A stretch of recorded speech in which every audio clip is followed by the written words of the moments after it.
আল্লাহ রাসূল ঢুকছেন, উটের উপরে বসা, বিনয়ে আল্লাহর ভালোবাসায় মাথা নত হয়ে গেল, চোখ থেকে পানি পড়ে সমস্ত দাড়ি গোসল করে ফেলল এবং তার থুতনি গিয়ে উটের কুজের উপরে লেগে গেল। তিনি এতটা বিনয়ী হয়ে গেলেন। রাসূল করিম সাল্লাল্লাহু আলাইহি ওয়াসাল্লাম দুনিয়া থেকে বিদায় নেওয়ার আগে তিনি খুতবার মধ্যে দাঁড়িয়ে বলেছিলেন অনেক কিছুর পরে, খায়রুল কুরুনি কারনি সুম্মাল্লাযীনা ইয়ালুনাহুম সুম্মাল্লাযীনা ইয়ালুনাহুম। আমার শাসনের এই যুগ দুনিয়ার সর্বশ্রেষ্ঠ যুগ, সুবহানাল্লাহ। তারপরের যুগ থাকবে কাছাকাছি, অর্থাৎ সাহাবীদের যুগ, খোলাফায়ে রাশিদিনের যুগ। এরপরের যুগ থাকবে তার কাছাকাছি, এরপরে আল্লাহ রাসূল থেমে গেছেন, আর আগান নাই। বাস্তবে দুনিয়া তাই হয়েছে। আরেকটা কথা তিনি বললেন, হে মানবমণ্ডলী, তোমরা জেনে রাখো আল্লাহ তাআলার পক্ষ থেকে এমন একটি সমাজ আমি তোমাদেরকে উপহার দিয়ে যাচ্ছি, যেই সমাজে ইয়েমেনের সানা থেকে মরক্কোর হাজারা মাউত পর্যন্ত ৩,৫০০ মাইলের মতো দীর্ঘ রাস্তা একজন যুবতী মহিলা একা সফর করবে, কিন্তু এই দীর্ঘ রাস্তায় আল্লাহ ছাড়া কাউকে ভয় করার তার কোনো প্রয়োজন হবে না। এখন কি রে ভাই, ১,৫০০ কিলোমিটারই তো আমাদের মেয়েরা চললে আমাদের বুক দরফর করে খাবে না? সেই পরিবেশের মধ্যে আমরা আছি। রাসূল করিম সাল্লাল্লাহু আলাইহি ওয়াসাল্লাম সেইটাই দিয়ে গিয়েছিলেন। কিসের বলে? এটা কি তার কোনো ক্যারেশমা? তার যদি ক্যারেশমা হতো যুক্তির কথা, তাহলে 40 বছর বয়স পর্যন্ত মানুষের যৌবনের উত্থাপ, শক্তি সামর্থ্য সবচেয়ে বেশি থাকে। আফটার 40 তার ব্রেন এবং তার দেহের সমস্ত সিস্টেমগুলো আস্তে আস্তে ক্ষয়ের দিকে যায়, ডিক্লাইন করে। 40 পর্যন্ত শুধু বাড়তে থাকে। তো সেই 40 বছর বয়স পর্যন্ত তিনি একদম সাফ দিল সমাজ পাগল মানুষ হিসাবে চেষ্টা করেছেন মানুষের অনেক উপকার করার। কিন্তু কি তিনি আরবের জাহিলিয়ত পাল্টাইতে পেরেছিলেন? না, পারেন না। কেন? কারণ ওই সময়টা তার উপরে আল্লাহর পক্ষ থেকে ওহী আসে নাই। তিনি তার মানবিক জ্ঞান দিয়ে সর্বোচ্চ চেষ্টা করেছেন, কিন্তু এই জ্ঞানটা ওহী নির্ভর, আল্লাহর পক্ষ থেকে নির্দেশিত জ্ঞান ছিল না। এরপরে যখন তার উপরে ওহী নাযিল হলো, মারাত্মক রিয়াকশন শুরু হলো। এতদিন যারা আরবের লোকেরা তাকে আলামিনা, সাদেক, বন্ধু সব কিছু বলতো, তারা সবাই নিমিষে করে শত্রু হয়ে গেল। তারা দেখলো যে তারা যে সমস্ত ভাওতাবাজি করে মানুষকে ধোঁকা দিচ্ছে এবং নোংরামি সমাজের মধ্যে রেখেছে, এই দিন তো এটা সব পাল্টাই দিবে, একটা রেডিক্যাল রিভলিউশন করবে, আমূল পরিবর্তন করে দেবে। এই জন্য তেলে বেগুনে জ্বলে উঠলো। এমনকি তার আপন চাচা আবুল আহাব, তিনি যেদিকে হাঁটতেন সেই দিকেই তার কষ্ট দিত। তার স্ত্রী উম্মে জমিল, তিনি যেদিকে যেতেন ওই মহিলাটা তার পিছনে লেগে থাকত। এই অবস্থায় তার আপনজনেরা হয়ে গেল দুশমন। আল্লাহ তাআলার নির্দেশে একটা সময় যখন তারা তাকে হত্যা করার ফয়সালা করলো দারুন নাদওয়ায় বসে, তখন আল্লাহ তাকে হুকুম করলেন, এবার তুমি মদিনার পথে রওনা করো। তিনি মক্কা ছেড়ে মদিনায় যাচ্ছেন। আহারে, উটের দুটো পা মদিনার সীমানায়, পিছনের 2 পা মক্কার সীমানায়। উটের লাগাম ধরে পিছন ফিরে গেলেন, চোখ থেকে দরদর করে পানি চলল। তিনি বললেন, মক্কা, আমি তোমাকে ভালোবাসি, কারণ তোমার বুকেই আল্লাহর কালাম নাজিল হয়েছে প্রথম, তোমার বুকেই রয়েছে আল্লাহর ঘর, আমি তোমাকে বড় ভালোবাসি। কিন্তু মক্কার সন্তানেরা আমাকে থাকতে দিল না। কেঁদে কেঁদে তিনি মক্কা ছেড়ে মদিনায় গিয়েছেন। এই সময়টা তিনি জানতেন না 7 বছরের মাথায় তিনি পরম প্রশান্তি এবং সম্মান নিয়ে মক্কায় প্রবেশ করবেন, তিনি জানতেন না। অনিশ্চিত এক জীবনের দিকে তিনি আর তার সঙ্গে মুহাজিরগণ পা বাড়িয়েছিলেন। মদিনার মুমিন মুসলমানেরা হৃদয়ের বিছনা প্রশস্ত করে আল্লাহর নবী এবং তার সঙ্গীদেরকে জায়গা করে দিয়েছিল। দুনিয়ার বিরল, কোথাও এর কোনো দ্বিতীয় উদাহরণ নেই যে মানুষ তার সহায় সম্পত্তি দিয়ে দিচ্ছে। শেষ পর্যন্ত আনসার সাহাবীদের যাদের একাধিক বিবি ছিলেন, আল্লাহ রাসূল এক একজন সাহাবীকে এক একজন মুহাজিরকে এক একজন আনসারের ভাই বানিয়ে দিয়েছিলেন, ইমানের অংশীদার ভাই। তখন ওই ভাইটি বলতো, ভাই, আমার তো আল্লাহ 3টা বিবি 4টা বিবি দিয়েছেন, তোমার জন্য আমি সর্বশ্রেষ্ঠতা ছেড়ে দিতে চাই, তুমি যদি খুশি মনে কবুল করো। এরকম তারা তালাক দিয়েছেন এবং শ্রেষ্ঠ বিবিটা তার ভাইয়ের জন্য উপহার দিয়েছেন। নিজেই আবার বিবাহের মোহর পরিশোধ করে দিয়েছেন। ওই ভাইটা যিনি তালাক দিয়েছেন তিনি বলছে, তুমি কোথেকে দিবে, তোমার তো কিছুই নাই, তুমি তো আল্লাহর জন্য তোমার দেশ ছেড়েছো, নাগরিকত্ব ত্যাগ করেছো, স্ত্রীর সাথে নিয়ে আসো নাই, মা বাপকে ফেলে এসেছো, সন্তানও আনো নাই, টাকা সোনা নিয়ে আসো নাই, আমি তোমার ভাই, আমি দিয়ে দিলাম, তুমি এটা দিয়ে তোমার স্ত্রীর মহারণা পরিশোধ করে দাও। আলহামদুলিল্লাহি রাব্বিল আলামিন ওয়াসসালাতু ওয়াসসালামু আলা রাসূলিহিল কারীম ওয়া আলা আলিহি ওয়া সাহবিহি ওয়া আহলি বাইতি আজমাইন। রব্বুল ইজ্জতের লাখ লাখ শুকরিয়া, তিনি তৌফিক দিয়েছেন বলেই আমরা দৌলতে ঈমান পেয়েছি, আলহামদুলিল্লাহ। তৌফিক দিয়েছেন বলেই নবী করিম সাল্লাল্লাহু আলাইহি সাল্লামের উম্মত হওয়ার সৌভাগ্য আমাদের হয়েছে, আলহামদুলিল্লাহ। তৌফিক দিয়েছেন বলেই আমরা জমিনের উপরে চলাফেরা করতে পারি, আলহামদুলিল্লাহ। তিনি রিজিক দিয়েছেন বলেই আমরা মায়ের পেট থেকে এ পর্যন্ত আসতে পেরেছি, আলহামদুলিল্লাহ। আবার এই রিজিকের ফয়সালা আল্লাহ যেদিন শেষ করে দেবেন, হায়াতের ফয়সালা যেদিন শেষ হয়ে যাবে আল্লাহ তাআলার বাসায়, সেদিন আমাদের সবাইকে দুনিয়া ছাড়তে হবে। মানুষ জীবনের কতগুলো অধ্যায় রয়েছে। প্রথম অধ্যায়টা ছিল আলমে আরওয়াহ, রুহের জগৎ। সমস্ত রুহগুলা পয়দা করে আল্লাহ তাআলা একটা জগতে রেখেছিলেন। একটা জিনিস দেখবেন, আপনি পথে ঘাটে চলছেন, বিদেশ বিভূতিতে গিয়েছেন, হঠাৎ করে একটা মানুষকে দেখে মনে হবে তাকে যেন কোথায় আপনি দেখেছেন। আপনি যখন তাকে জিজ্ঞেস করবেন, ভাই আমি জিজ্ঞেস করতে পারি আপনাকে, বলবে বলুন, যে আপনার পরিচয়টা। উনি যখন পরিচয় দিবে আপনি মিলাতে পারবেন না। এরপরে বলবেন যে আপনাকে কোথায় দেখেছি মনে হয়, লোকটা বলবে হতে পারে, তবে আমার স্মরণ নাই। আপনি কিন্তু এরপরে চলে গেলেন, তার পরিচয়টা আপনার আর হলো না। জানি না আল্লাহ তাআলা আলমে আরওয়াহ, রুহের জগতে আমাদেরকে ওই রকম কোনো পরিচয় দিয়েছিলেন কিনা, যদি দিয়ে থাকেন তাইলে তো সবাই আমাদের পরিচিত আলহামদুলিল্লাহ। সেই রুহের জগতের পরের জগৎ হচ্ছে মায়ের পেটের জগৎ, যেখানে একজন মানব সন্তান সাধারণত 285 দিন, কম বেশি আরও 10 দিন, হয় 10 দিন কম, না হয় 10 দিন বেশি। এটি হচ্ছে নর্মাল গেস্টেশন পিরিয়ড মায়ের পেটে। এই সময়টাও মানুষ অবুঝ, নিজের কিছু করার থাকে না। রুহের জগতে তার একটা কর্তব্য ছিল, সেটা সে পালন করেছে, কিন্তু মায়ের পেটের জগতে কোনো কর্তব্য নাই, কিছু পালন করার এখানে নাই। রুহের জগতের একমাত্র কর্তব্য ছিল, আল্লাহ রাব্বুল আলামিন আমাদের সকলের রূহ পয়দা করার পরে সব রূহগুলাকে এক জায়গায় ডেকেছিলেন। ডেকে আল্লাহ তাআলা আমাদেরকে জিজ্ঞেস করেছিলেন, আলাস্তু বিরাব্বিকুম, আমি তোমাদের রব কিনা? আমরা সবাই বলেছিলাম কি, ক্বালু বালা, আমরা বলেছিলাম নিশ্চয়ই আপনি আমাদের রব। এই এতটুকু একটা শপথ আল্লাহ আমাদের কাছ থেকে নিয়েছেন, যে তোমরা এই শপথটা কেন নিলেন? এরপরে আমরা এই জগতে আসব, ছোট থেকে বড় হব, বোধ বিবেক আল্লাহ তাআলা আমাদেরকে দান করবেন, ভালো মন্দ পরখ করার যোগ্যতা দেবেন। এই সময়টা যে রবকে স্বীকার করে এসেছি তাকে যেন ভুলে না যাই। এই জন্য আল্লাহ তাআলা ওই জগতেই আমাদের কাছ থেকে একটা পাকা ওয়াদা নিয়ে রেখেছেন। এরপরে আসলাম দুনিয়ার জীবনে। দুনিয়ার জীবনে আসার পরেও 2 থেকে 2.5 বছর একটা শিশু অনেক কিছুই বুঝে না বা কিছুই বুঝে না।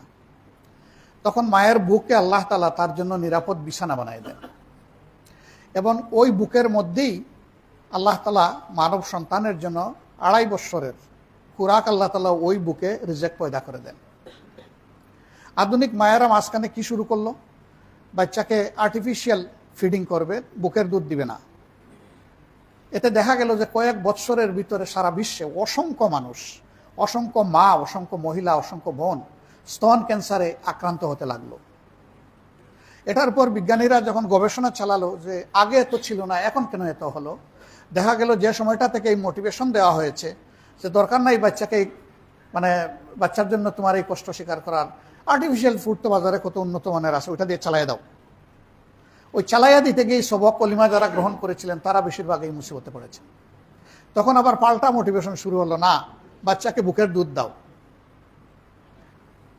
এমনকি এখন কর্মস্থলে যে সমস্ত মহিলারা কাজ করেন সেখানে বেবি কর্নার রাখার ব্যবস্থা করা হয়েছে, মা যাতে কাজের ফাঁকে ওখানে গিয়ে বাচ্চাকে দুধ খাওয়ায় আসতে পারেন। মানুষের চিন্তার পরিবর্তন হতে পারে, কিন্তু আল্লাহ তাআলার ফায়সালার কোনো পরিবর্তন হয় না। আল্লাহ রাব্বুল আলামিন যে জিনিসটা যেভাবে যে কাজের জন্য পয়দা করেছেন, যদি সেই জিনিস সেই কাজে লাগানো না হয় বিপর্যয় অনিবার্য। রাব্বুল ইজ্জত দেখেন কতগুলা গুরুত্বপূর্ণ জিনিস এই একটু জায়গার মধ্যে দিয়েছেন। সবার উপরে মগজ, চিন্তা ভাবনা করার জন্য এবং সারা বডিকে নিয়ন্ত্রণ করার জন্য আল্লাহ তাআলা একটা ইঞ্জিন বসায় রেখেছেন আমাদের কঠিন মাথার কুলির ভিতরে, যেটাকে আমরা মগজ বা ব্রেইন বলে থাকি। এর একটু নিচে দেখেন আছে চোখ দুটো। এই দুটো থাকলে সারা দুনিয়া আপনি দেখবেন, না থাকলে নাই। কত গুরুত্বপূর্ণ। 2 চোখের মাঝখানে আল্লাহ তাআলা শ্বাস প্রশ্বাস নেওয়ার জন্য 2টি নালী ফিট করে রেখেছেন, যেটাকে আমরা নস্ট্রিলস বলি, 2টাকে একত্রে আমরা নোজ বলি, নাক বলি। কোনো কারণে এই নাক যদি ডিসফাংশনিং হয়ে যায়, যদি তার ফাংশন করতে না পারে, তাহলে আপনি পচা ভালো কিছুই টের পাবেন না। চোখ দিয়ে একটা মানুষ যখন কোনো খাবারের দিকে তাকাবে তখন এসে বুঝবে যে খাবারটা তাজা না বাসি। কনফিউশন যদি হয়, নাকের কাছে আনার সাথে সাথে বলবে রিজেক্টেড, এটা কবুল করা যাবে না, এটা থেকে ফাউল স্মেল, গন্ধ আসতেছে। কিন্তু চোখ যদি বন্ধ হয়, নাক যদি বন্ধ হয়, তাহলে আপনি কি করবেন? তখন জিহ্বায় দেওয়া পর্যন্ত অন্যকে উঠাইয়া দিবে, তারপরে আপনি হক করে ছেড়ে দিবেন যে না, এটা পচা জিনিস আমারে দিছো কেন। এর একটা অংশ যদি পেটে চলে যায় তাইলে ব্যাকটেরিয়াগুলা রিঅ্যাক্টিভ হয়ে উঠবে, আপনি অসুস্থ হয়ে পড়বেন। এরপরে আল্লাহ তাআলা জিহ্বার মধ্যে 4টা জায়গা রেখেছেন ভিন্ন ভিন্ন স্বাদ গ্রহণ করার জন্য। এক একটা জায়গার এক একটা ফাংশন। যে কোনো একটা ফাংশনের যদি মৃত্যু ঘটে, কাজ না করে, তাহলে ওইখানে জিহ্বাতে টেস্ট করেও কিছু জিনিস ফেলে দেওয়ার বিষয় আছে, ওইটাও ফেলে দিবেন না, আপনি গিলে ফেলবেন। রাব্বুল আলামিন কত মায়াবী তার বান্দাদের জন্য, জায়গায় জায়গায় বান্দাদের উপকারী উপাদান দিয়ে তার শরীরকে আল্লাহ তাআলা হেফাজত করেছেন। আলহামদুলিল্লাহ।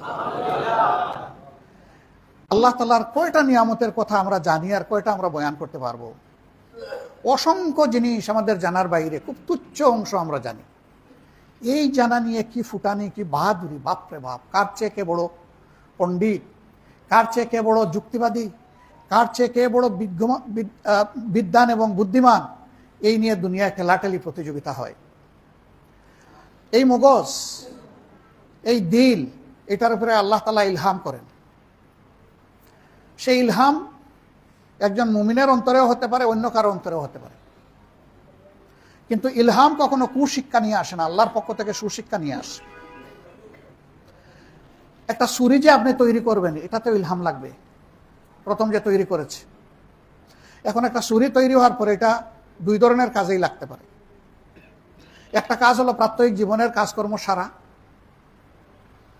আর ডাক্তারের হাতে যদি ওই ছুরিটা পড়ে তাহলে শরীরের দূষিত অংশ কেটে ফেলা, ভালো অংশকে রক্ষা করার জন্য খারাপ অংশটা আউট করে দেওয়া। কিন্তু একই ছুরি যদি ডাকাতের হাতে পড়ে তাহলে সুস্থ মানুষের জীবন চলে যাবে।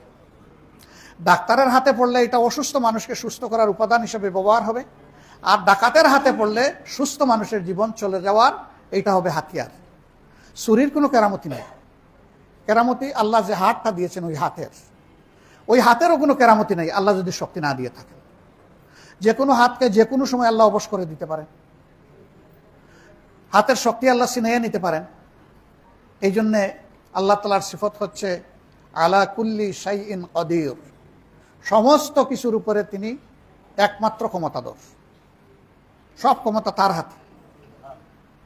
আলহামদুলিল্লাহ, সালাতুল মাগরিব আমরা একসাথে এখানে বাজামাত ইমাম সাহেবের পিছনে আমরা ইত্তেবা করলাম, আদায় করলাম। আল্লাহ তাআলা আমাদের এই সালাতকে কবুল করুন।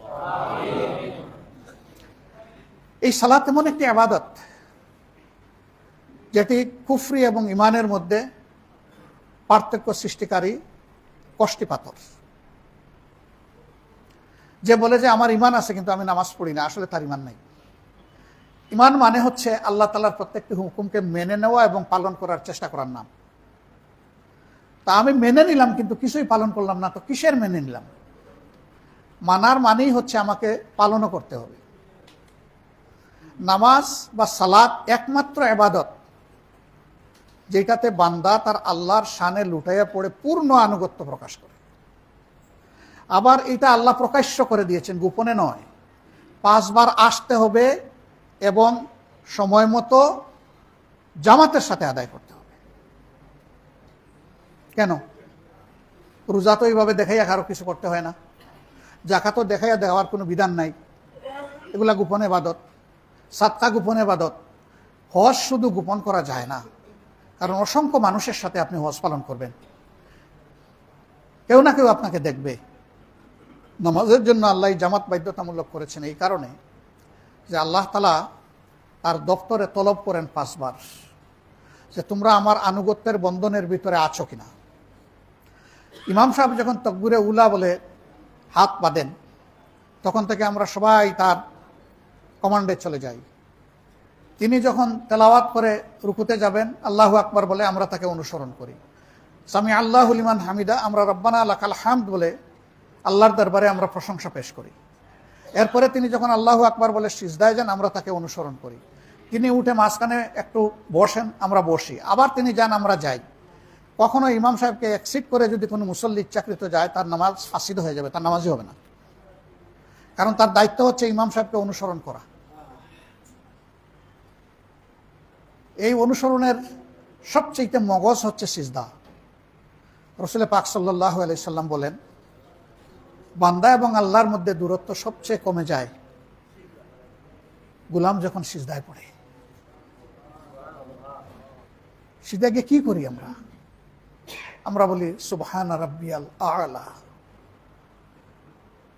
এ সবচেয়ে রবের উপরের রব, সবার রব, তুমি কেবল পবিত্র। মানে ইনডাইরেক্টলি বলে দিলাম যে আমি গুনাহগার। বান্দা আবেগের সাথে আল্লাহকে বলে, চোখের পানি ফেলে, হে আল্লাহ, জানি না রে মৌলা এটি আমার জীবনের শেষ সিজদা কিনা। তুমি জানো কিন্তু আমি তো জানি না আল্লাহ। যদি আমার জীবনের এটা শেষ সিজদা হয় তাইলে তোমার গোলামটারে তুমি পাক সাফ করে এই সিজদা থেকে উঠাও, আমাকে মাফ করে দাও আল্লাহ। তুমি মনিব তো আমার একজন, গোলাম তোমার অসংখ্য। তোমার এই দরবার থেকে ফিরে গেলে আর কোনো জায়গায় মাপ চাওয়ারও আমার কোনো জায়গা নাই। হে আল্লাহ, আমার ফিরাইয়া দিও না, তোমার গোলামের ডাকটা তুমি কবুল করো। আল্লাহ তাআলা বড় মায়া করে বলেন, উদউনি, ওরে আমার গুলামেরা তোমরা আমারে ডাকো, আস্তাজিব লাকুম, তোমরা নিশ্চিত থাকো তোমাদের প্রত্যেকটা ডাকের আমি সাড়া দেব। এখন শুধু ডাকার মতো ডাকা দরকার, ইখলাসের সাথে ডাকা দরকার, প্রভুকে পুরা সত্তায় আবেগে জড়িয়ে ডাকা দরকার। আর যদি কিসমত ভালো থাকে, যদি চোখের কোণা থেকে এক ফোঁটা পানি ফিনকি দিয়ে বের হয়ে যায়, আল্লাহর হাবিব বলছেন দুইটা ফুটা আল্লাহর কাছে বড় প্রিয়।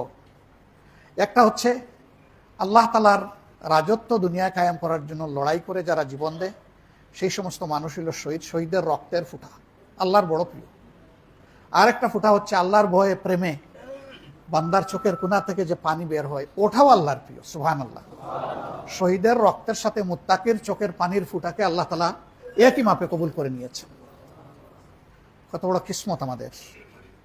আল্লাহর হাবিব আরেকটা হাদিসে বলছেন যে চোখের কোণার পানি নাকের ডগায় পৌঁছার আগে আল্লাহ রাব্বুল আলামিনের রহমতের দরিয়ায় প্রচন্ড জোয়ার সৃষ্টি হয়ে যায়। আল্লাহ চোখের পানি ফিরায় দেন না। কি মজার ইবাদত, আল্লাহু আকবার। বিশেষ করে আল্লাহ তাআলা সময়ের একটা মগজ আমাদেরকে দান করেছেন, যেটাকে আমরা তাহাজ্জুদের ওয়াক্ত বলে থাকি। সেই সময় সারা প্রকৃতি সবাই ঘুমাচ্ছে, সবাই বিশ্রাম নিচ্ছে, কেবল তারাই জেগে যায়। আল্লাহ কালামে হাকিমে বলেছেন, আমার প্রিয় বান্দা তারাই রাতের শেষ অংশে বিছানার সাথে তাদের পিঠ আর লেগে থাকে না, আলাদা হয়ে যায়। এই সময় যখন বান্দা দাঁড়ায় এবং বিশেষ করে সিজদায় যায়, কি যে মজা! মহান প্রভু ওয়াদুদ প্রেমিক আল্লাহ রাব্বুল আলামিনের সাথে ভালোবাসা প্রেম বিনিময় করার এর চাইতে উত্তম আর কোন সময় হয় না। এ কিসমত যাদের হয়, নিঃসন্দেহে তারা খুবই ভাগ্যবান। রাসূল করিম সাল্লাল্লাহু আলাইহি সাল্লাম নবুয়তের বিশাল জিম্মাদারি পালন করার পর রাতের দীর্ঘ অংশ দাঁড়িয়ে দাঁড়িয়ে তিনি সালাতুত তাহাজ্জুদ আদায় করতেন, কিয়ামুল লাইল করতেন। আমাদের মা আয়েশা সিদ্দিকা রাদিয়াল্লাহু তাআলা আনহা এই দৃশ্য দেখে মাঝে মাঝে ভয় পেয়ে যেতেন। পাগুলা ফুলে একদম কলা গাছের মতো হয়েছিল, মনে হতো এই জন্য ফেটে এখন পানি বা রক্ত বের হয়ে যাবে।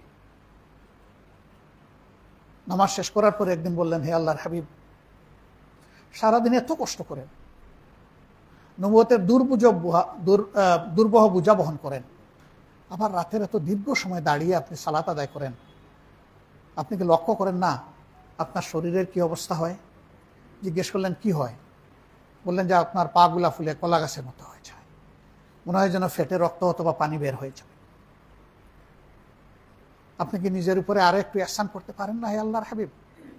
বললেন কেমনে? আমাদের মা বলতেছেন, আম্মা জান তাকে বলতেছেন, হে আল্লাহর হাবিব, আল্লাহ তাআলা তো আপনাকে আগের পরের গুনাহ মাফের সুসংবাদ দেন, আমাদের কারোর জন্য এটা নাই, এটা শুধু আপনার জন্য। তো সেই ক্ষেত্রে আপনি একটু নামাজের এই দীর্ঘ সময়ের চাপটা একটু কমায় আনতে পারেন কিনা? বললেন, আয়েশা, একেবারে সাচ্চা কথাটা তুমি বলেছো যে আল্লাহ তাআলা এই নিয়ামত শুধু আমাকেই দান করেছেন, এই সুসংবাদ শুধু আমার জন্যই, তোমাদের কারোর জন্য না। আগে পরের গুনাহ মাফের এই সুসংবাদ, যে আল্লাহ একটা বান্দাকে আলাদাভাবে করে এত নিয়ামত দিলেন, তার কি দায়িত্ব আরো বেড়ে গেল না? আল্লাহু আকবার। আমরা সেই প্রিয় নবীর উম্মত, আলহামদুলিল্লাহ। কি কিসমত আমাদের, আমরা এইরকম একজন নবীকে আমাদের নবী হিসেবে পেয়েছি। যদিও সমস্ত নবীদের উপর ঈমান আনা আমাদের দায়িত্ব, কিন্তু আমরা খালেস ভাবে পেয়েছি মুহাম্মদুর রাসূলুল্লাহ সাল্লাল্লাহু আলাইহি ওয়াসাল্লাম। তো নামাজের এই যে মজা, এই মজার খুশকিসমতি তাদেরই হয় যাদের কলকে আল্লাহ কবুল করে নিয়েছেন। এখন এই যে সমাজে অসংখ্য মানুষ আছে, এই পাড়ায় আশেপাশে হামসায় এই কয়েকজন মানুষও কিন্তু শুধু প্রাপ্তবয়স্ক পুরুষ নন, এর বাইরে হাজার হাজার মানুষ রয়ে গেছে। তারা অনেকেই নামাজের জামাতে হাজিরা দেন না, অনেকে হয়তো নিজের অফিসের দোকানে নামাজ পড়ে নেন, অনেকে ঘরের মধ্যে নামাজ আদায় করে ফেলেন, অনেকে আবার নামাজ পড়েই না। আমার ছাত্র জীবনে আমি যখন ইন্টারমিডিয়েটে লেখাপড়া করি, তখন হোস্টেলে আমাদের একজন বড় ভাই ছিলেন, 1 বছরের সিনিয়র, তিনি কোনোদিন নামাজে যেতেন না। তো একদিন আমরা দুইজন কায়দা করে ওনার কাছে গেলাম। এক শুক্রবারে গিয়ে বললাম, ওনার নাম ছিল হানিফ মুরাদ, বললাম যে মুরাদ ভাই চলেন না আজকে আমরা নামাজটা, জুমার নামাজ অমুক মসজিদে আদায় করি, আমাদের হোস্টেল থেকে প্রায় 1.5 কিলোমিটার দূরে। উনি একটু হতচকিত হয়ে গেল, তারপরে আস্তে করে বললো যে ভাই আপনারা যান, আমি রুমে পড়ে নেব। যে উনি বলছে রুমে পড়ে নিব, আমরা দিছি হ করে হেসে। উনি বুঝতে পারেনি আমরা কেন হাসলাম। হাসতে হাসতে আমরা বের হয়ে চলে আসছি, আমাদের খবর আমরা পেয়ে গেছি। তো উনি এরপরে একজন সিনিয়রের কাছে গিয়েছে, গিয়ে বললেন যে আমি তো দিন নামাজ পড়ি না, এরা দুইজন আসছিল আমাকে জুমার নামাজে যাওয়ার জন্য, আমি সমীহ করে বলেছি অন্তত এটা তো বলছি যে আমি রুমে পড়বো, তো ওরা হাসলো কেন? তো উনিও হাসতে হাসতে বললেন ভাই জুমার নামাজ রুমে হয় না। He is a Muslim, by name he is a Muslim. তো আমাদের সমাজে তো এরকমও কিছু মানুষ আছেন, তাই বলে কি আমরা তাদেরকে অবহেলা অবজ্ঞা করব? করতে পারি না আমরা, কারণ আমরা সবাই একই আদম আলাইহিস সালাম এবং হাওয়া আলাইহিস সালামের বংশধর। শয়তান আমাদেরকে ক্ষতি করে ফেলেছে। আল্লাহ তাআলা আমাদেরকে সম্মান দেওয়ার জন্য, মর্যাদা দেওয়ার জন্য সমস্ত ফেরেশতাদেরকে তলব করেছিলেন, আর জিনদের সর্দার হিসাবে তাদের মধ্যে সবচেয়ে বিজ্ঞ, প্রাজ্ঞ এবং আবেদ ছিল। আবেদ আল্লাহ তাআলার নিয়ামত গুজারও ছিল, সে শুকর গুজার ছিল। ইবলিস প্রতিনিধি হিসাবে তাকে ডেকেছিলেন। ডেকে আল্লাহ তাআলা তাদেরকে বললেন উসজুদ, তোমরা আমার এই বানানো সত্তাকে সম্মান দেখাও, সেজদা করো। ফাসাজাদু, সবাই সেজদা করলো ইল্লা ইবলিস। ইবলিস করলো না, আবা ওয়াস্তাকবার, সে সেজদা করতে অস্বীকার করলো এবং অহংকার দেখালো। আল্লাহ রাব্বুল আলামিন জিজ্ঞেস করলেন কি হয়েছে তোমার? তুমি আমার সৃষ্টি হয়ে আমার হুকুম পালন করোনি কেন? সে বলল হে আল্লাহ, তুমি না আমাকে আগুনের শিখা থেকে পয়দা করেছো? বলে হ্যাঁ। বলে ওরে না তুমি পায়ের তলের মাটি থেকে পয়দা করেছো? বলে হ্যাঁ। বলে এইটা কি তোমার ইনসাফ যে আগুনের শিখা সবসময় উঁচু উপরের দিকে উঠে, উন্নতম শির, সেই উন্নত শির অবনত মাটিতে সিজদা করবে, সম্মান দেখাবে, এটা তোমার ইনসাফ? মানে কি যুক্তি তার, চিন্তা করেন। এটাও তো একটা যুক্তি। আল্লাহ তাআলা বললেন তোর যুক্তি নিয়ে তুই থাক, এখন থেকে তুই আমার সমস্ত রহমত থেকে বিতাড়িত, তোকে আমি মরদুদ ঘোষণা করলাম, তুই রাজিম এখন থেকে। আল্লাহ, যাদের কারণে আমার কপাল পড়লো, যাদেরকে তুমি এত মায়া করলে, তারা কি তোমার সেই মায়ার ভালোবাসার মূল্য বুঝবে? দুনিয়া যাওয়ার পরে এ মর্যাদা দিবে? আল্লাহ তাআলা বললেন দেওয়ার জন্যই তো পয়দা করেছি। সে বলল আমার একটু পরীক্ষা করতে দাও না, কয়জন তোমার এটার মর্যাদা বুঝে, আমি একটু দেখি। বলে হ্যাঁ দিলাম তোমাকে। সাথে সাথে বলল তোমার জাতের কসম, তাদের ব্যাপারে যেহেতু তুমি আমাকে এখতিয়ার দিয়েছো, আমি সামনে থেকে, পিছন থেকে, ডান থেকে, বাম থেকে, চতুর্দিক থেকে ওদের উপরে হামলা চালিয়ে একদম তছনছ করে দেব। ওদেরকে তোমার গুলামিতে তুমি পাবে না, ইল্লা কলিল, অল্প সংখ্যক ছাড়া, বাকি সবগুলারে এলোমেলো করে দেব। আল্লাহ তাআলা বললেন ঠিক আছে, তুমি এবং তোমার অনুসারীরা দুই দলকে একই ঠিকানায় পাঠিয়ে দেব। এটি হচ্ছে আগুনের ঠিকানা, জাহান্নামের ঠিকানা। ওরকম যারা করবে, এই যে সে জেদের মাথায় উঠে কসম খেয়ে আমাদের বিরুদ্ধে লাগলো, আমাদের বনি আদম, আমাদের ভাই বোনগুলাকে নষ্ট করে দিল, এবং আমরাও কি কেউ দাবি করতে পারবো যে শয়তান আমাদেরকে ওয়াসওয়াসা দেয় না? আমি তো পারবো না, সবাইকে ওয়াসওয়াসা দেয়। এই ওয়াসওয়াসা থেকে সেই কেবল সুরক্ষা পায় আল্লাহ যাকে সুরক্ষা দেন। এই জন্য আল্লাহ সুরক্ষা দেওয়ার দুইটা দোয়া আমাদেরকে শিখিয়ে দিয়েছে, যে ওরকম যখন বুঝবা তখন সাথে সাথে আউযু বিল্লাহি মিনাশ শাইতানির রাজিম। ওরকম যখন বুঝবা যে তোমার কলব বাঁকা হয়ে যাচ্ছে, সাথে সাথে আমার দিকে ফিরে এসে বলবা রব্বানা লা তুযিগ কুলুবানা বা'দা ইয হাদাইতানা ওয়া হাব লানা মিন লাদুনকা রাহমা ইন্নাকা আনতাল ওয়াহ্হাব। আমার আশ্রয়ে চলে আসবা, তাইলে আমি তোমাকে আশ্রয় দেব। আলহামদুলিল্লাহ, আল্লাহ সব কিছুর জন্য প্রস্তুত। এত মায়া আল্লাহর বান্দাদের জন্য। নবী করিম সাল্লাল্লাহু আলাইহি ওয়াসাল্লাম বলেছেন, আল্লাহর কোনো বান্দা যখন কোনো নাফরমানির কাজের নিয়ত করে, আল্লাহ তাআলা ফেরেশতারা জিজ্ঞেস করেন আল্লাহ কি করবো, তো নিয়ত করে ফেলেছে। আল্লাহ বলবেন ডোন্ট রাইট এনিথিং, কিচ্ছু লিখবা না, ওয়েট, সে কি করে দেখো। যখন সে গুনার কাজটা করে ফেলে, ফেরেশতারা অনুমতি চান। আল্লাহ বলেন ঠিক আছে, একটা ওর আমল নামে একটা গুনাহ লিখে দাও। এরপরে আল্লাহ তাআলা তার বান্দার জন্য অপেক্ষা করেন। গুনাহ করার পরে দেখি সে একটু শর্মিন্দা হয় কিনা, লজ্জিত হয় কিনা, অনুতপ্ত হয় কিনা। যদি লজ্জিত অনুতপ্ত হয়ে তওবা করে, আল্লাহ এত খুশি হন আল্লাহ তাআলা তাকে মাফ করে দেন। হাবিবে পাক সাল্লাল্লাহু আলাইহি সাল্লাম বলেছেন, যদি এই উম্মত, এই জাতি, এই মানব জাতি যদি গুনাহ করে আল্লাহর দরবারে তওবা না করত, যদি গুনার বাইরে এরা থাকতো, এমন যদি হতো, তাইলে আরেকটা জাত আল্লাহ পয়দা করতেন, যারা গুনাহও করত, আল্লাহর কাছে তওবাও করত। সুবহানাল্লাহ। তওবা আল্লাহর এত পছন্দের, এই জন্য কোনো মুমিনের নিরাশ হওয়ার কোনো প্রয়োজন নাই। আমার গুনাহ হিমালয় পর্বতের মতো হতে পারে, কিন্তু আমার মৌলার রহমতের তো কোনো সীমা পরিসীমা নাই।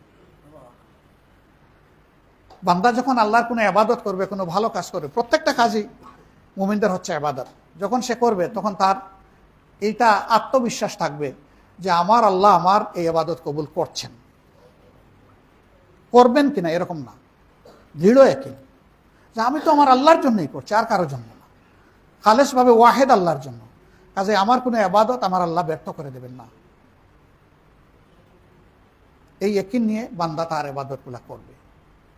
সম্মানিত ভাইয়েরা, বলছিলাম যে আল্লাহ রাব্বুল আলামিন মানব জাতিকে এই সম্মানটুকু দিয়েছেন, আর শয়তান বলেছিল যে আমি দেখে নেব কে কয়জন তোমার টিকে, হে আল্লাহ।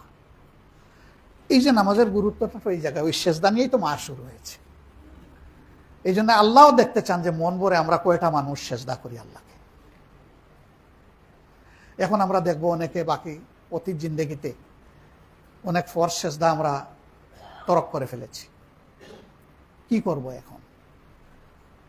আপনি 10 বছর, 20 বছর, 30 বছর নামাজ পড়েন নাই, এখন পড়তে থাকলে তো নামাজেই আপনি থাকবেন। আপনার আল্লাহ লা ইউকাল্লিফুল্লাহু নাফসান ইল্লা উসাহা, আপনার আমার উপর একটা ঘাসও আমাদের সামর্থ্যের বাইরে আল্লাহ চাপাতে চান না। সুবহানাল্লাহ। মেহেরবান আল্লাহ, মেহেরবান আল্লাহ। আপনার সমস্ত গুনার জন্য একটা খালেস দিলের একবারের তওবাই যথেষ্ট, যদি এটা আল্লাহর দরবারে কবুল হয়ে যায়। তওবাতে কোনো মতলববাজি চলবে না। আল্লাহর সামনে নিজেকে পেশ করে একদম খুলাসা করে দিতে হবে, নিজের গুনাহের স্বীকৃতি দিয়ে চোখে পানি জড়াতে হবে, আর দিলের সমস্ত দরজা জানালা খুলে দিয়ে বলতে হবে, প্রভু আমার তওবাটা তুমি কবুল করে নাও। তওবা ইয়া আল্লাহ, তওবা ইয়া রাব্বি। যখন এইভাবে তওবা হবে আনকন্ডিশনাল, ওখানে কোনো শর্ত নাই, শর্ত একটাই, আল্লাহর কাছে ফুল সারেন্ডার, সেই তওবা আল্লাহ কবুল করেন, এটা ফিরাইয়া দেন না আল্লাহ তাআলা। ইনশাআল্লাহ আমরা তওবার উপরে আমল করব। রাসূল করিম সাল্লাল্লাহু আলাইহি সাল্লাম যার আগের পরের গুনাহ মাফ, তিনিও ডেইলি 70 থেকে 100 বার ইস্তেগফার করতেন। আমরা কে রে ভাই? আমাদের তো গুনার ভারে সমস্ত শরীর দেহ আমাদের জর্জরিত।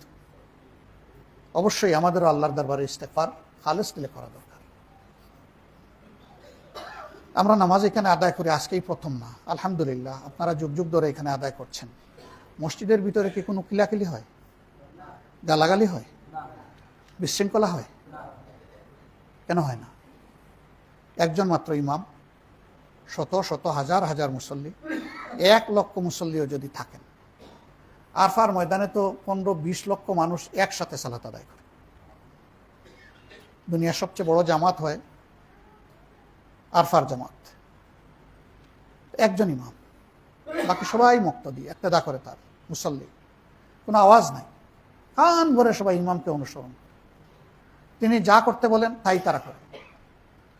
সালাম ফিরানোর পরে সবাই মুক্ত, কিন্তু তাকবীরে উলা থেকে সালাম ফিরানো পর্যন্ত সবাই যুক্ত। এখানে কেউ মুক্ত না, যা ইচ্ছা তাই করা যাবে না। ইমামকে আমরা অত্যন্ত শ্রদ্ধার সাথে অনুসরণ করছি, একটা মাত্র কারণ, তিনি আল্লাহর হুকুম নবী করিম সাল্লাল্লাহু আলাইহি সাল্লামের তরিকা মতো আদায় করছেন। তিনিও যদি তরিকার মানুষ হওয়ার কারণে কোনো বেশ কম করে ফেলেন, করতেই পারেন, তিনি মানুষ তো, তাহলে সেখানেও চরম ভালোবাসা, আদব এবং শ্রদ্ধার সাথে তাকে স্মরণ করানো হয়, সাহায্য করা হয়। সূরায় ভুল করলে একটু সময় মুক্তদি অস্থির হবে না, অপেক্ষা করবে যে নিজের থেকেই তিনি এটা সংশোধন করে নিচ্ছেন কিনা।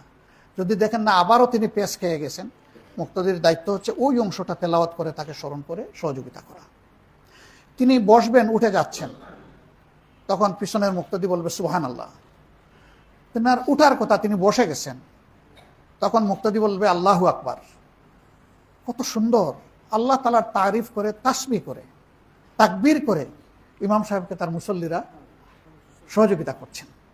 কোন মুসল্লি এরকম বলে না, ইমাম সাহেব বেতন কি কম দেই নাকি, আজকে এটা কি শুরু করছেন আপনি, এরকম কেউ বলে কখনো নামাজের ভিতরে?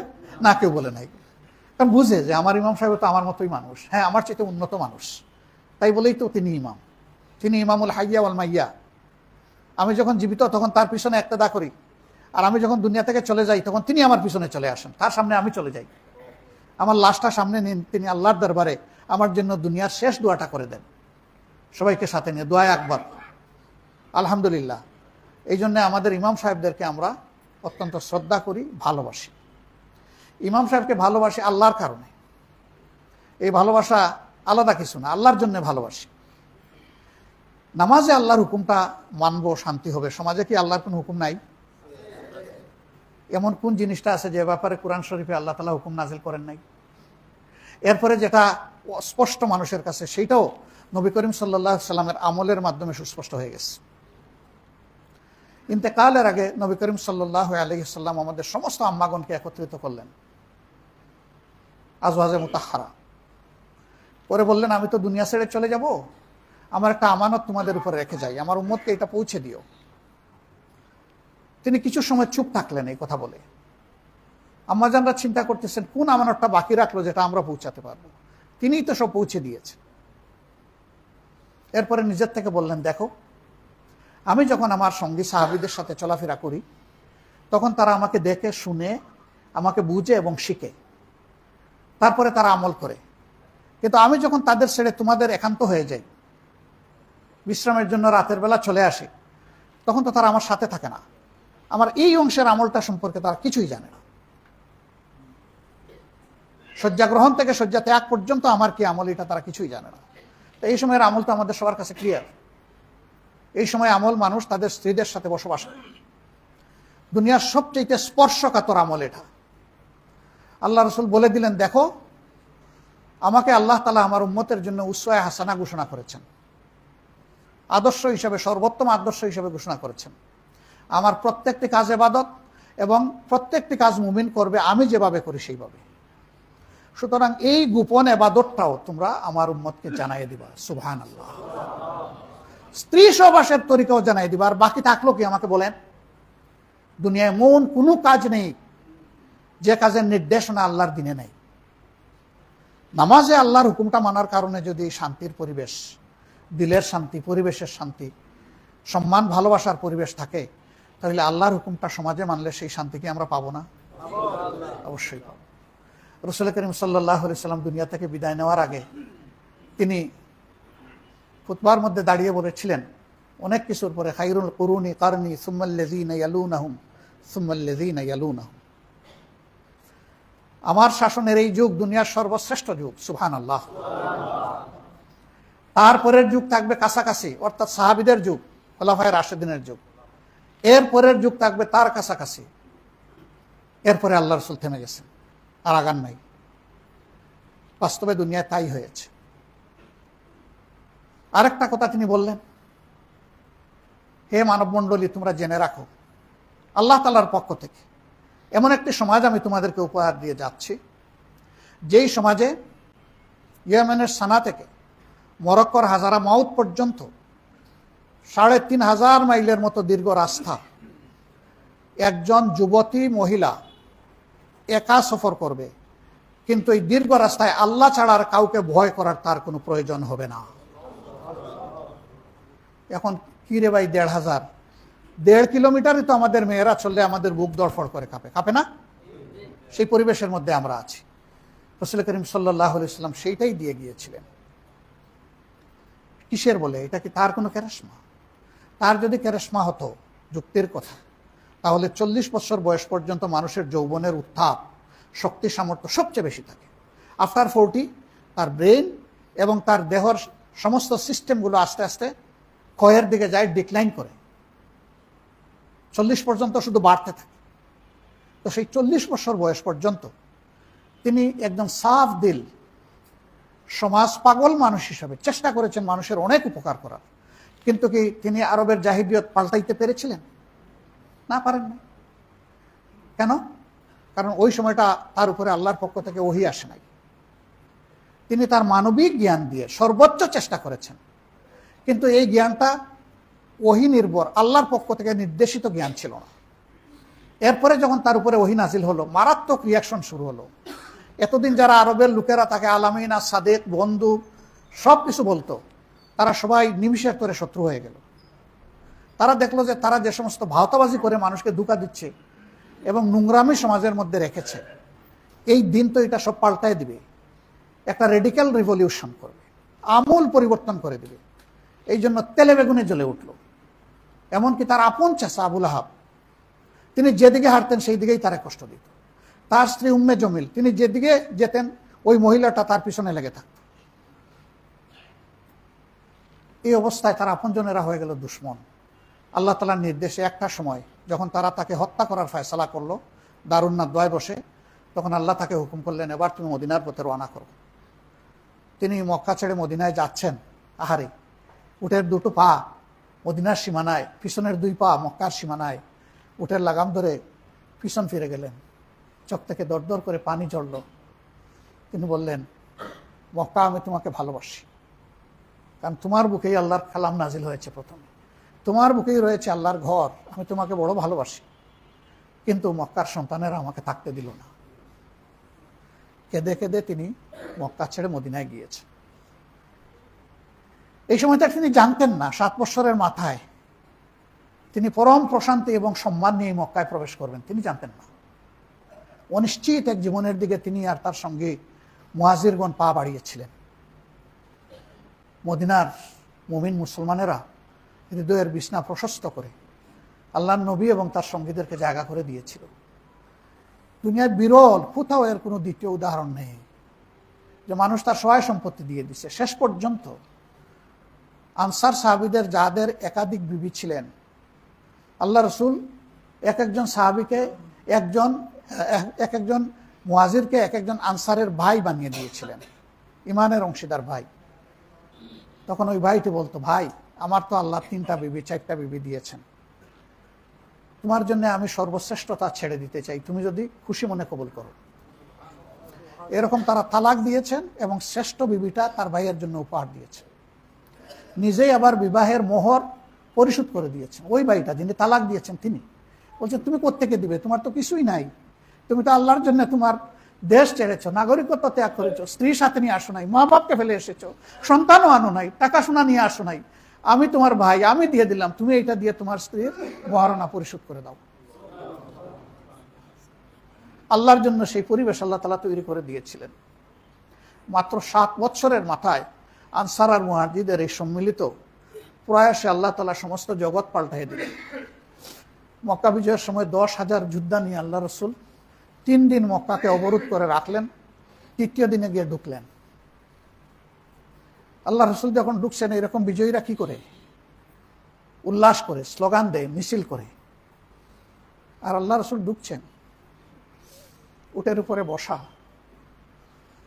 বিনয়ে আল্লাহর ভালোবাসায় মাথা নত হয়ে গেল, চোখ থেকে পানি পড়ে সমস্ত দাড়ি গোসল করে ফেলল এবং তার থুতনি গিয়ে উটের খুঁজের উপরে লেগে গেল। তিনি এতটা বিনয়ী হয়ে গেলেন, হে আল্লাহ, আমাকে এই লোকেরা হত্যা করতে চেয়েছিল, আর আজকে এই মক্কার চাবি তুমি আমার হাতে তুলে দেওয়ার উপক্রম করেছ। কোন ভাষায় মাবুদ তোমার শুকরিয়া আদায় করব? সম্মানিত ভাইয়েরা, তিনি যখন হারামে গিয়ে হাজির হলেন, মক্কার সব অপরাধীরা এসে সামনে বসেছে, সবগুলার মাথা নত, মাঠের দিকে তাকায়, আল্লাহ রসুলের দিকে ভয়ে তাকায় না, লজ্জায় তাকায় না। কি আচরণটা করেছে রাসূল করিম সাল্লাল্লাহু আলাইহি সাল্লাম এবং তার সাহাবিয়াদের সাথে, আমাদের মা হযরতে সুমাইয়ার সাথে কি না করেছে তারা। তাদের অপরাধের কথা স্মরণ করে সবগুলোর মাথা মাটির দিকে। আল্লাহ রসুল বললেন, হে মক্কাবাসী, তোমরা মাথা উঠাও, বলতো আজকে আমার কাছে তোমরা কি প্রত্যাশা করো, কি আশা করো তোমরা? আবু সুফিয়ান দাঁড়ালেন, দাঁড়ায় বললেন, হে আল্লাহ রসুল, আপনি আমাদের উত্তম ভাই, আপনি আমাদের উত্তম ভাতিজা। বলেই তিনি বসে গেলেন। অর্থাৎ ভাই এবং ভাতিজারা যেরকম আচরণ করে এমনটাই আপনার কাছে চাই। ওটার বললেন না, শুধু বললেন আপনি আমাদের উত্তম ভাই, আপনি আমাদের উত্তম ভাতিজা। অথচ এই আবু সুফিয়ানের বাড়িতেই বসে ৭২ জন কুখ্যাত লোক সিদ্ধান্ত নিয়েছিল যে আল্লাহ রসুলকে আজকে রাতের ভিতরেই হত্যা করা হবে। আসমানের দিকে আল্লাহ রসুল তাকাইলেন, কি ফয়সালা আসে আসমান থেকে। সাহাবীরা চোখ তাক করে আল্লাহ রসুলের দিকে তাকায় আছে। হঠাৎ করে দেখা গেল মুখটা তার উজ্জ্বল হয়ে উঠেছে,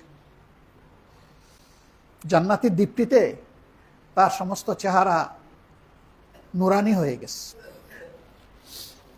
তিনি বললেন, হে আমার সাহাবীরা, তোমরা জানিয়ে দাও, আজকে হারামের সীমানার ভিতরে যারা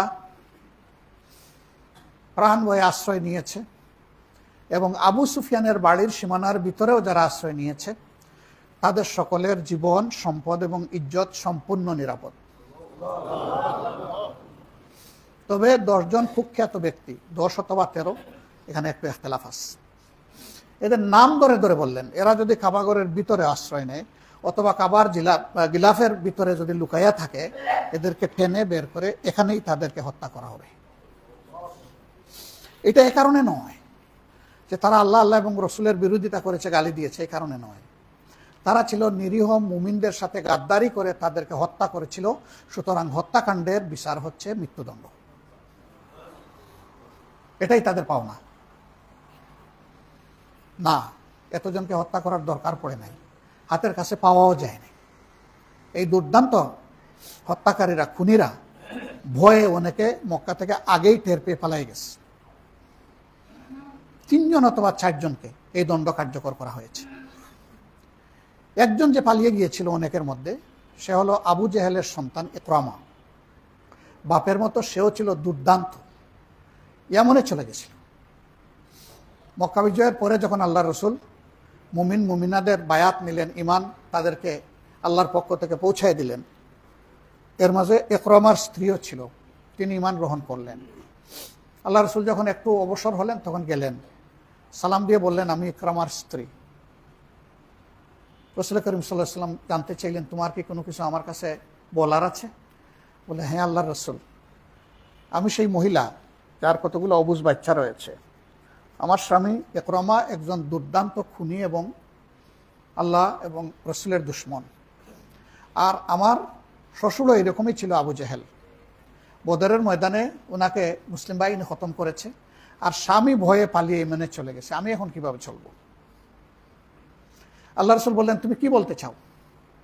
বললেন যে, আমি কি দয়ার সাগর নবীর কাছে আমার স্বামীর জীবনের নিরাপত্তা একটু আশা করতে পারি? আল্লাহ রসুল চুপ হয়ে গেলেন। কিছুক্ষণ করে বললেন, যাও, তোমার স্বামীকে নিরাপত্তা দেওয়া হলো। স্ত্রী গেলেন তাকে আনতে ইয়েমেনে। সে ভয়ে আসে না, কয় ধূর, আমার নিয়ে এক টুকরা না, কয় টুকরা যে করবে তার কোনো ঠিকানা নাই। তার স্ত্রী চিৎকার দিয়ে বলে, ওয়াল্লাহে, বাপদাদা 14 গোষ্ঠী কারো মুখে শুনি নাই যে মোহাম্মদ কখনো মিথ্যা কথা বলেছেন, এবং স্বচক্ষে আমরা তার দয়ার প্লাবন দেখেছি। তুমি বিশ্বাস করো এবং আমার সাথে আসো।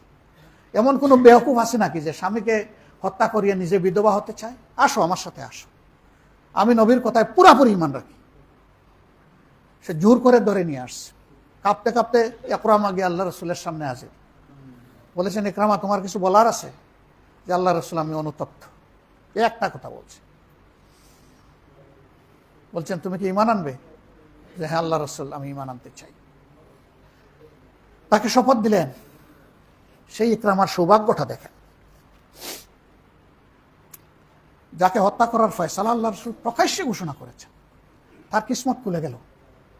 তিনি ইমানদার হওয়ার পরে আল্লাহ তাআলা যখন তার নবীর উপরে ওহী নাজিল করতেন, তখন যে কয়েকজন অল্প সংখ্যক মানুষ ওহীর লেখক ছিলেন, এর মাঝে একজন ইকরামা রাদিয়াল্লাহু তাআলা। আল্লাহ রসুলের ইন্তেকালের পরে যে কয়েকজন হাদিসের রাবি হাদিস বর্ণনা করেছেন, এর মধ্যে অত্যন্ত নির্ভরযোগ্য একজন রাবির নাম হচ্ছে হযরত ইকরামা রাদিয়াল্লাহু তাআলা। এরপরে তিনি কি করলেন? তিনি বললেন যে, হে আল্লাহ রসুল, আগে তো লড়াই করেছি শয়তানের পক্ষে, এখন লড়তে চাই ইমানের পক্ষে, আমার জন্য দরজা খুলে দিন।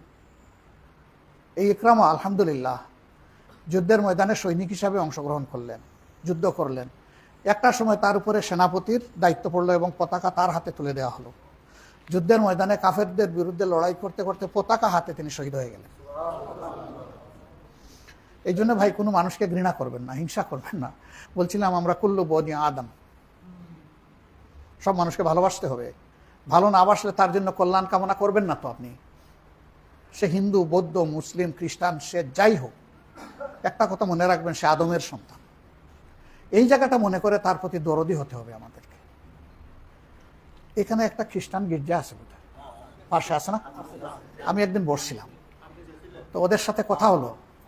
এর মাঝে একজন দাঁড়াইয়া বলল, নাকি পরে কানে কানেই বলল, যে দেখেন আপনারা যেগুলা বলেন এগুলো তো খুব ভালো লাগে, কিন্তু মসজিদগুলা থেকে যখন ইহুদি, খ্রিস্টান, নাসরা, কাফির এসব শক্ত শক্ত কথা বলা হয়, আমাদের কলজা কাঁপতে শুরু করে, যে কোনো সময় কোনো বিপদ ঘটে যায় কিনা। এসে যায়, আমাদের কথাবার্তায় অনেক সময় এসে যায়। এটা না হলে ভালো। বরঞ্চ যদি আপনি মানুষকে সত্যি ভালোবাসেন, তাইলে একটু দরদ দিয়ে কথা বলেন, দরদি ভাষায় কথা বলেন। আল্লাহর কাছে মানুষের মনের চাবি আল্লাহ ঘুরাই দিতে পারে না। মাকালিদুস সামাওয়াতি ওয়াল আরদ, সমস্ত আসমান এবং জমিনের চাবি কার হাতে? আল্লাহর হাতে।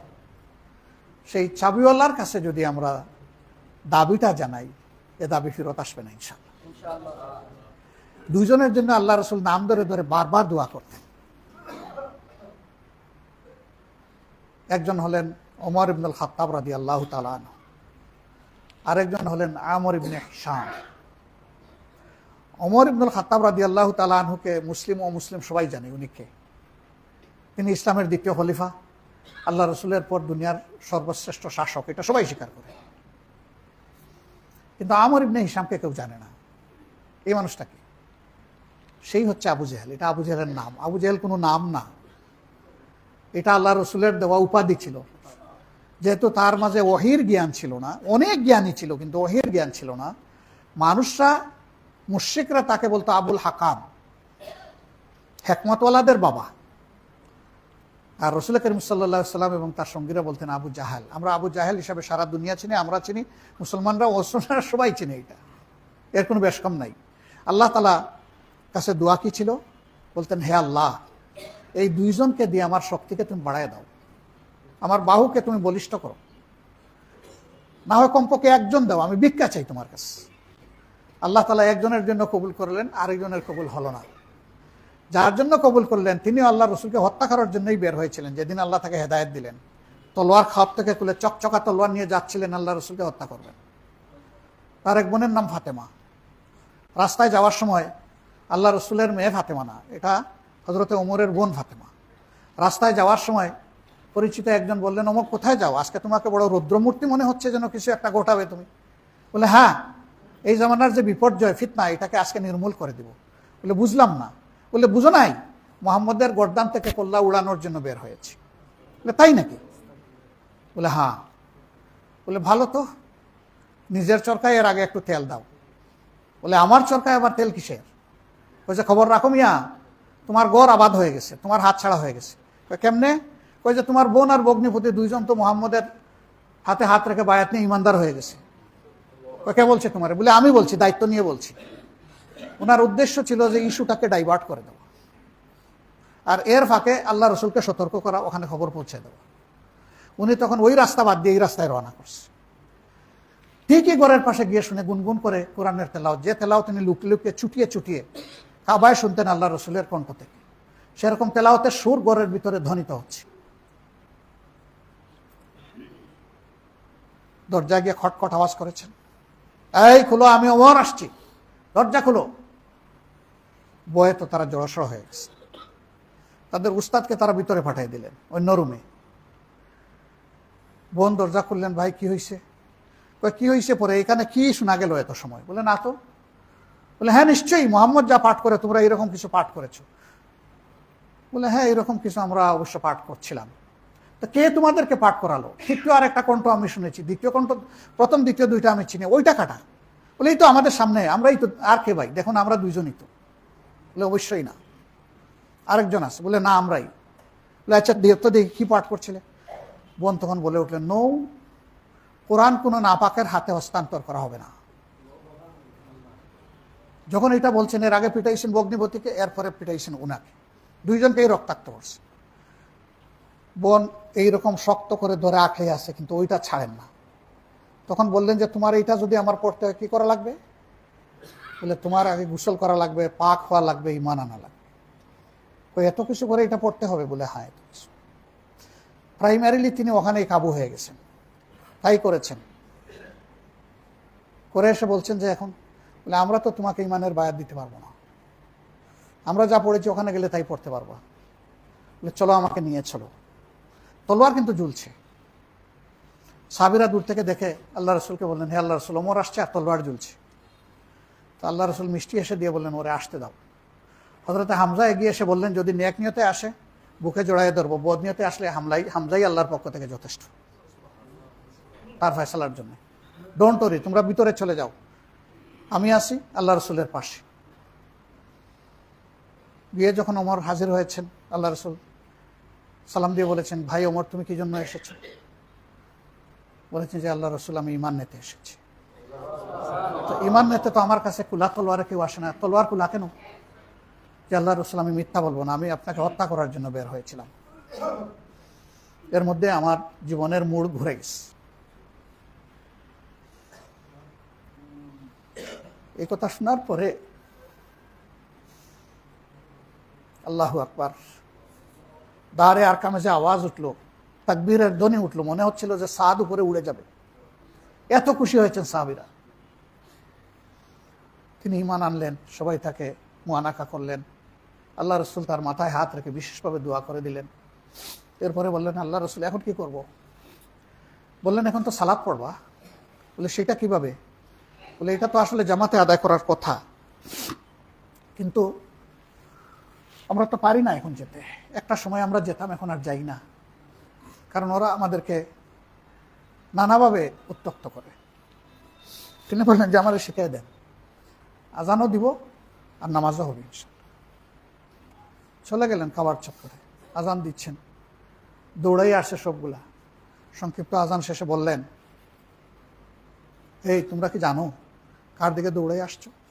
এ কিন্তু খাত্তাবের ছেলে ওমর। ওমরের তীর কখনো মাটিতে পড়ে নাই, ঠিক মতো নিশানায় পড়ে। আমার হাতে কিন্তু মজুদ আছে, যথেষ্ট তীর মজুদ আছে।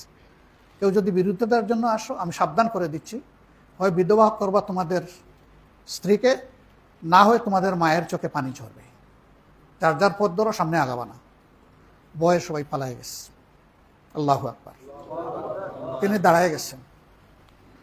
এরপরে হামজা একদিকে, হযরতে ওমর আরেকদিকে, লাইন ধরে সাহাবারা আল্লাহ রসুলকে গার্ড অফ অনার দিয়ে কাবা শরীফে নিয়ে আসছে। তো আল্লাহ তাআলা তাদের জন্য দোয়া করেছেন। ভাই, ইসলাম যারা পরিপালন করে না, তাদের মধ্যে কি আজকে সেই ওমর আমরা একটু খুঁজতে পারি না? আল্লাহ রসুল হযরতে ওমরের জন্য দোয়া করলেন, আমরা কি মানুষের জন্য এরকম একটু দোয়া করতে পারি না? এমনকি আল্লাহ রসুল তো আবু জাহেলের জন্য দোয়া করেছেন, আমরা কি সেই দোয়া করতে পারি না? আমরা দোয়া করার দায়িত্ব আমাদের, কিন্তু দোয়া শোনাতে বাধ্য করার কোনো অধিকার কারো নাই আল্লাহকে। এটা আল্লাহ তাআলার এখতিয়ার। কোন দোয়া আল্লাহ কার জন্য কবুল করবেন করবেন না, এটা সম্পূর্ণ আল্লাহ তাআলার এখতিয়ার। এই জন্য সমাজের মানুষকে বুকে ধারণ করতে হবে ভালোবাসা নিয়ে, শ্রদ্ধা নিয়ে। এখন ধরেন তারপরেও কিছু মানুষ ঈমান আনলো না, নামাজের আদলে একটা সমাজ কোরআনের আলোকে গড়ে উঠলো, তাহলে ওই মানুষকে কি আমরা সবাই কেটে ফেলবো? না এই দেশ থেকে তাড়িয়ে দেবো? কোনো অধিকার আমাদের নাই। মদিনা ইসলামের রাষ্ট্র হওয়ার পরে খ্রিস্টান এবং ইহুদিদের সাথে আল্লাহ রসুল লিখিত চুক্তি করেছে, শান্তিপূর্ণ সহাবস্থানের। তাদের জীবনের নিরাপত্তা দিয়েছেন, ইজ্জতের নিরাপত্তা দিয়েছেন, তাদের ব্যবসা বাণিজ্যের নিরাপত্তা দিয়েছেন। যতক্ষণ না কেউ রাষ্ট্রদ্রোহিতামূলক কাজে জড়িয়েছে, ততক্ষণ পর্যন্ত তারা পূর্ণ নিরাপত্তা ভোগ করেছে। একজন নাগরিক যখন রাষ্ট্রের বিরুদ্ধে বিদ্রোহ করবে, তখন তার অবধারিত পাওনা হচ্ছে মৃত্যুদণ্ড। এটা সকল দেশের আইনে, এটা শুধু আল্লাহর আইনে না, বিদ্যমান সকল আইনে। তবে হ্যাঁ, যে দেশগুলোতে তারা মৃত্যুদণ্ডকে নিষেধ করে দিয়েছে, এটা আল্লাহর আইন না। সেই দেশগুলোতে মৃত্যুদণ্ড নাই, কিন্তু সর্বোচ্চ শাস্তি হচ্ছে ওখানে ভিতরেই মরতে হবে তাকে, সে আর দুনিয়ার আলো বাতাস দেখবে না। তো মদিনায় ইহুদিরা আল্লাহ রসুলের সাথে চুক্তি লঙ্ঘন করার কারণে তারা শাস্তি পেয়েছেন, অন্য কোনো কারণে না। তারা ইহুদি হওয়ার কারণে না, তারা খ্রিস্টান হওয়ার কারণে না, বরঞ্চ রাষ্ট্রদ্রোহিতার কারণে তারা এই শাস্তি পেয়েছিলেন। বাংলাদেশে আমরা সব দল, সব ধর্ম মিলে এখানে থাকি। এখানে সকল ধর্মের মানুষের পূর্ণ স্বাধীনতা আছে, সে সম্মানের সাথে বসবাস করবে। আল্লাহ শুধু মুমিনদের খাবার না, যারা মুমিন না তাদেরকে আল্লাহ রিজেক্ট দেন না? অবশ্যই দেন। তো আল্লাহ যদি মুমিন আর যারা মুমিন নয় তাদের রিজেক্ট দিতে নিজের হাত গুটাইয়া না রাখেন, আমরা কে রে ভাই আরেকজনের রিজেক্টের উপরে হাত দেওয়ার? আমাদের কোনো অধিকার আছে? বরঞ্চ আল্লাহ রসুল বলেছেন, যে লোক পেট ভরে নিজে খাবে আর তার প্রতিবেশী উপোস থাকবে, সে যেন মুমিন দাবি না করে, ফালাইসা মিন্না, সে আমার উম্মত না। সাহাবীদের একজন জিজ্ঞেস করেছেন, হে আল্লাহ রসুল, সে যদি ইহুদি হয়? বলে, ইহুদি কি মানুষ নয়? ইহুদি হলেও তোমার উপরে তার হক, এটা তোমাকে আদায় করতে হবে। সুবহানাল্লাহ, পরিষ্কার হয়ে গেল এখানে। আবার অন্য হাদিসে আল্লাহ রসুল বলেছেন, যদি মুসলিম জনবহুল এলাকায় কোনো অমুসলিমের উপর কেউ যদি জুলুম করে আর তার ন্যায় বিচার যদি সে দুনিয়ায় না পায়, আদালতে আখেরাতে মজলুম ও মুসলমানের পক্ষে হয়ে আল্লাহর দরবারে জালিম মুসলমানের বিরুদ্ধে আমি মামলা করব। বুঝতে পারছেন বিষয়? এ সাহস কার? আল্লাহর মামলার আসামি হওয়ার অত বড় মুমিন কে এই সাহস করবেন যে ঠিক আছে দুনিয়ায় যা করার করে ফেলবো, এরপরে আল্লাহর মামলা যা হয় হবে? এরকম দুঃসাহস কারো আছে? এর মানে হচ্ছে যে রাস্তা বন্ধ, কারো উপর জুলুম করা যাবে না, সে মুসলিম হোক অমুসলিম হোক। বিশেষ করে যারা অমুসলিম তাদের জীবন মুসলমানদের কাছে চরম সম্মানের, আমানতের, এটা খেয়াল রাখতে হবে। কিন্তু দুর্ভাগ্য, আজকে আমাদের বিরুদ্ধেই অপপ্রচার করা হয় যে মুসলমানরা সাম্প্রদায়িক। মিথ্যা, 100% মিথ্যা। একমাত্র দিন যেটা অসাম্প্রদায়িক এটা হচ্ছে ইসলাম। কারণ আল্লাহ তাআলা আমাদের ইমানের অংশ বানিয়ে দিয়েছেন যে অতীতের সমস্ত কিতাব এবং সমস্ত নবীদের উপর আমাদেরকে ইমান আনতে হবে। ইহুদিরা হজরতে ঈসাকে মানে না, আবার হজরতে ঈসার অনুসারীরা হজরতে উজাইরকে মানে না। কিন্তু আমরাই একমাত্র ধর্মের অনুসারী যারা সমস্ত নবীদেরকে পরম শ্রদ্ধায় আমরা মানি। আমরা তাদের নামটা নেওয়ার পরে বলি আলাইহিস সালাতু ওয়াস সালাম, তাদের উপর আল্লাহ রহমত এবং শান্তি বর্ষণ করুন। নামও নেই, দোয়াও করি, সেটা আমরা। অন্যরা তো আমাদের নবীকে নিয়ে তুচ্ছ তাচ্ছিল্য করে, একে নবীকে নিয়ে তুচ্ছ তাচ্ছিল্য করে। আলহামদুলিল্লাহ, এটাই ইসলামের শিক্ষা। তা আল্লাহ তাআলা আপনাদের সামনে দাঁড়িয়ে কটি কথা বলার সুযোগ আমাকে দিলেন। আমরা চাই যে নামাজের আদলে সমাজটা গড়ে উঠুক। তাইলে সমাজ হবে দুর্নীতিমুক্ত, জুলুম মুক্ত, বিভিন্ন ধরনের সামাজিক অপকর্ম যেটা আছে সবগুলা থেকে মুক্ত। এরকম একটা হারমোনিয়াস, একটা পিসফুল, একটা হিউম্যানিটারিয়ান মানবিক বাংলাদেশ একমাত্র কোরআনের আইনেই গড়া সম্ভব। আর কোনো আইনে, আল্লাহর কসম, এটা অসম্ভব, এটা হবে না। একমাত্র কোরআনের আইনে সম্ভব। আর কোরআন কোনো দলের সম্পত্তি নয়, কোরআন সমস্ত মানবতার সম্পত্তি, বিশেষভাবে সমস্ত মুসলমানদের সম্পত্তি। অতএব প্রাথমিকভাবে আমরা সমস্ত মুমিন মুসলমানদের কাছে কর জুড়ে অনুরোধ করে, আসেন কোরআনের দিকে আসেন, আসেন কোরআনকে বুকে ধারণ করি, কোরআন বুকে নিয়ে দুনিয়া থেকে বিদায় নেই, কোরআন বুকে নিয়ে কিয়ামত তাগাবুনি আল্লাহর দরবারে দাঁড়াই হাসরের দিন। আর সেই কোরআনকে আল্লাহ তাআলা যেন মেহেরবানি করে সঙ্গী করে তার মায়ার জান্নাতে আমাদেরকে পাঠান। তাইলে আমাদের জীবন সার্থক, পরিপূর্ণ, আলহামদুলিল্লাহ। এই জীবনে আর কোনো ব্যর্থতার গ্লানি আমাদেরকে পাবে না ইনশাআল্লাহ। আমাদের এতটুকু আরজ সমাজের সকলের কাছে। আমার এই কথায় আপনারা কি কেউ কষ্ট পেয়েছেন?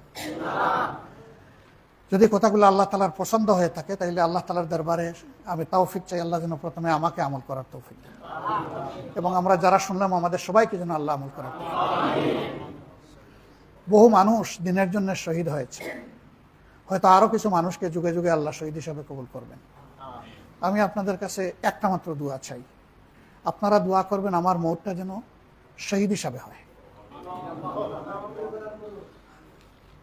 আল্লাহর দরবারে রক্তের চাদর নিয়ে যেন হাজিরা দিতে পারি।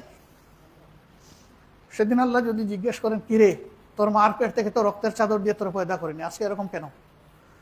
তখন যেন আমি বলি, হে আল্লাহ, তুমি তো আলিমুল গায়েব, সামিউন বাসির, তোমার কি আমার বলতে হবে যে কেন? হয়তো তখন আল্লাহ জিজ্ঞেস করবেন, শুনি তুই কি বলিস। সেদিন যেন বলতে পারি, আল্লাহ এতটুকু নিয়ামত তুমি আমাকে, একটা ছোট্ট জীবন দিয়েছিলে, তুমি মওলার জন্য কিছুই করতে পারি নাই, ওই জীবনটা তোমাকে উপহার দিয়ে চলে এসেছে। যারা পছন্দ করে না তারা আমাকে টুকরা টুকরা করে ফেলেছে। আমি শুকরিয়া আদায় করি যে তুমি এতটুকু আমাকে তৌফিক দিয়েছিলে বলে। এখন যদি মেহেরবানি করে এই সামান্যটুকু রক্তের বিনিময়ে গুলামকে তুমি মাফ করে দাও, আলহামদুলিল্লাহ। আমি এতটুকু তামান্না নিয়ে আমার আল্লাহর দরবারে হাজির হতে চাই। এই জীবনে অনেকে বলে আপনারা এই হন, ওই হন, ওই হন। ওটা বুঝারে ভাই, ফরম বুঝাও। এটা রাষ্ট্রের কোনো দায়িত্ব নিঃসন্দেহে একটা বোঝা, তবে হ্যাঁ, এই বোঝা কাউ না কাউকে বহন করতে হবে। আল্লাহর দরবারে দোয়া করি এই বোঝার জন্য আল্লাহ যাকে উপযুক্ত মনে করেন বোঝাটা যেন আল্লাহ তার ঘাড়ে তুলে দেন, আর যার ঘাড়ে এই বোঝা আল্লাহ দিবেন সেজন্য তা আল্লাহকে ভয় করে চলে এবং সেজন্য এই বোঝার আমানতের ভার বহন করতে পারে। আমি বিদায় নেওয়ার আগে আল্লাহ তাআলার উপহার মায়াবী সূরাটা পড়েই বিদায় নেব ইনশাআল্লাহ। যেই সূরা সাহাবায়ে কেরাম রিদওয়ানুল্লাহি তাআলা আলাইহিম আজমাইন একে অন্যের সাথে মুলাকাত হলে না পড়াইয়া বিদায় নিতেন না, এটা পড়তেন, শুনতেন। বিসমিল্লাহির রহমানির রহিম। ওয়াল আসর ইন্নাল ইনসানা লাফি খুসর ইল্লাল্লাযিনা আমানু ওয়া আমিলুস সালিহাতি ওয়া তাওয়াসাউ বিল হক ওয়া তাওয়াসাউ বিস সাবর। সময়ের শপথ, সমস্ত মানুষ ক্ষতির মধ্যে লিপ্ত, তারা ছাড়া যারা আমলে সালেহ বা নেক আমল করেছে এবং বিপদে আপদে হকের উপর দৃঢ় থাকার আর ধৈর্য ধরার জন্য সৎ পরামর্শ দিয়েছে, এরা আল্লাহর দরবারে বেঁচে যাবে, বাকিরা ধ্বংস হয়ে যাবে। আল্লাহ যা বলেছেন সত্য বলেছেন। আল্লাহ তাআলা এই সূরাসহ কালামে হাকিমের সবটুকুর উপর আমাদেরকে আমল করার তৌফিক দান করুন। সুবহানাকাল্লাহুম্মা ওয়া বিহামদিকা আশহাদু আল্লা ইলাহা ইল্লা আনতা আস্তাগফিরুকা ওয়া আতুবু ইলাইক। আসসালামু আলাইকুম ওয়া রাহমাতুল্লাহি ওয়া বারাকাতুহু।